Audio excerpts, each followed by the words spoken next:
বরিশালের ১৫০ মান্তা সম্প্রদায়ের সদস্য পেল জীবনমান উন্নয়নে ও আয় বৃদ্ধির জন্য নগদ অর্থ এবং জীবন রক্ষাকারী সুরক্ষা সরঞ্জাম।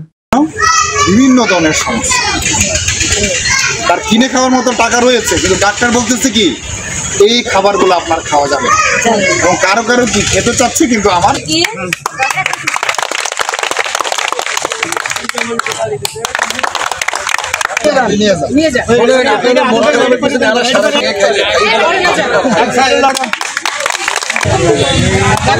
মনে করেন দর্জি লাল শাক 25 টাকা, ফুলকপি খায়, লাউ খেয়ে, সিম খেয়ে বড় মজা পায়, মিষ্টি কুমড়ো খায়, আরো খায় সরষা, তাদের বসে দেবে কত দোষ বসে।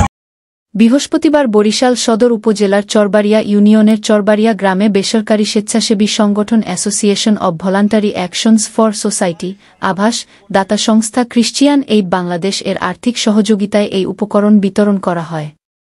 অনুষ্ঠানে প্রধান অতিথি হিসেবে উপস্থিত ছিলেন অতিরিক্ত জেলা প্রশাসক লুসিকান্ত হাজম। বিশেষ অতিথি হিসেবে উপস্থিত ছিলেন Charbaria union panel chairman Shah Alam Sheikh.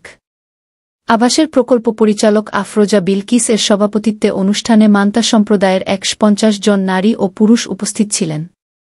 বিকল্প জীবিকায়নের জন্য নগদ অর্থ সহায়তা প্রদান ও সুরক্ষা উপকরণ বিতরণের পাশাপাশি প্রকল্পের অন্যান্য কার্যক্রম চলমান রয়েছে।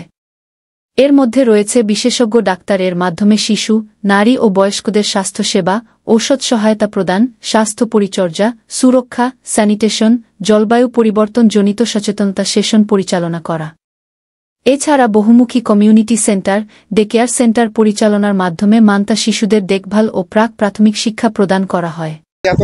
পরে মান্তা সম্প্রদায়ের নৌকা পরিদর্শন করেন বরিশালের অতিরিক্ত জেলা প্রশাসক লুসিকান্ত হাজম সহ অন্যান্য উন্নয়ন কর্মীরা।